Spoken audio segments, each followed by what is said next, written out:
Little indication that the government is actually softening its stance against pro-democracy protests. On Tuesday, it introduced a new law that would restrict demonstrations. Cal Perry has more. An announcement that on its face marked a historic moment, but perhaps too little too late for those protesting for continued reforms. The morning saw fresh protests, people seen running away from the Damascus University School of Medicine. They say they were protesting peacefully when pro-Assad supporters started beating them. Familiar sights and sounds for a country that has seen unprecedented protests in the past 5 weeks. Seen by the protesters as an empty promise of lifting emergency law, fueling continued protests across the country.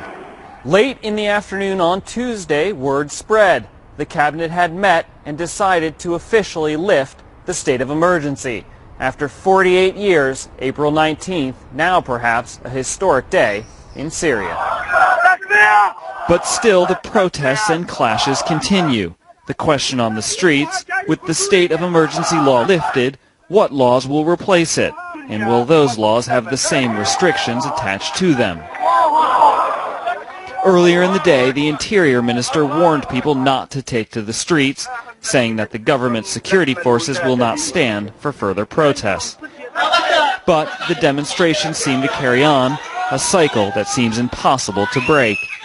Despite the lifting of the emergency law, the question remains, what will it take for the streets of Syria to go silent once again? Cal Perry, Al Jazeera, Damascus.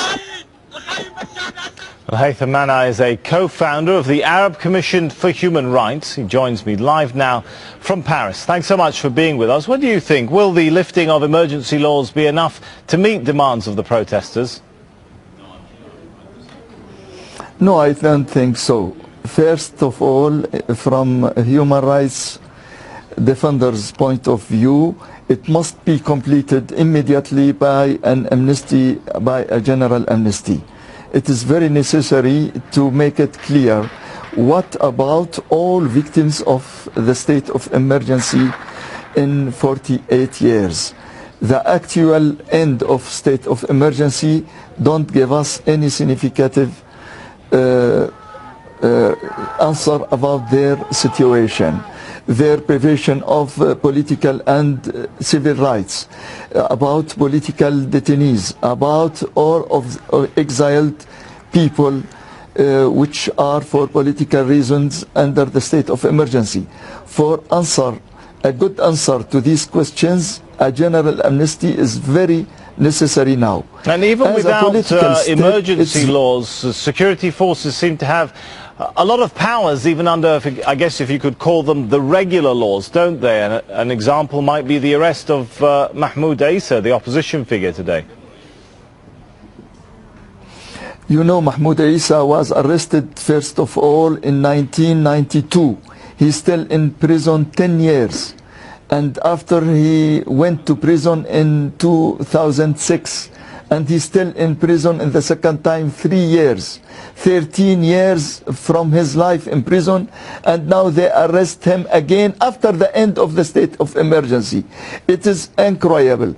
It is unimaginable to speak about like this situation for one of the figures of the democratic movement in Syria. We cannot say that Mahmoud Isa is Salafit or someone which speak about violence. He is a pacifist and democrat, and his place is not in prison, but in the actual movement with the people.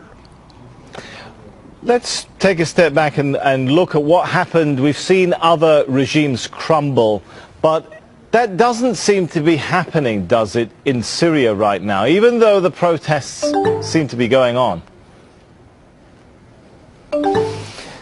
I think all the problem now is a problem of confiance. We need today to re-establish the relationship between people who govern and the street. For all people now, with ask for freedom, they ask for a new institutional situation. That's mean free election. That's mean a new legislative council. We must finish with this old council nominated. It is not an elected council, the council of people. For that, people now ask for the next step. Next step must be the organization of a new free elections, and for that we must finish with the actual assembly of people. All right, thanks so much for your thoughts on that. هيثم المعنى.